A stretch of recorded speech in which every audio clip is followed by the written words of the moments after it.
asked many times why people shouldn't just invest in a stock index. I see this as a very good opportunity for people with very little money that want to put a little bit of that money into the stock market. Stock indexes are good for that. And it's the only options that people with a lot of money have because they cannot do anything but reflect the entire stock market according to the market capitalization of each stocks. But it's not necessarily the best option for somebody with a little bit more money, maybe 100,000, maybe 200,000 to invest in the stock market. Why not? First, if you buy an index, you buy more of expensive stock and less of cheap stock, because every stock is weighted in an index according to its size. So by definition, expensive stock are overrepresented and inexpensive stock are underrepresented.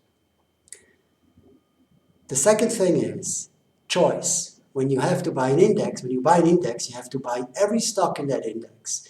And there are stocks in that index that you may not like. Maybe some stocks with bad incentives, such as private equity firms or consulting firms or investment banks, where partners have to decide if they want to give the money to the investors or keep it for themselves.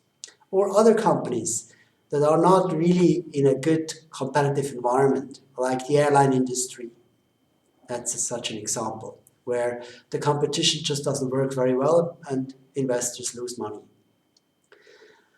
Or you may have a preference for stocks that help women to combine their professional life with their family life. So you are in favor of family supporting companies.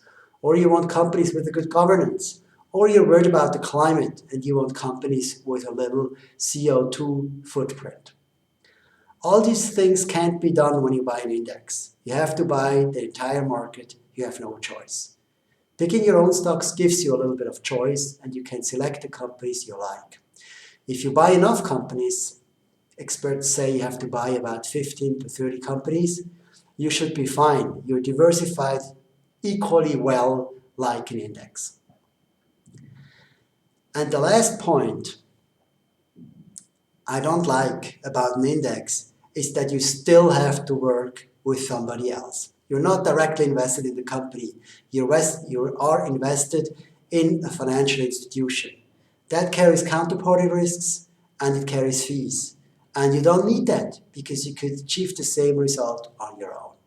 That's why I think people with a little bit money on the side to save for their retirement are better off picking their own defensive and long-term stock portfolio.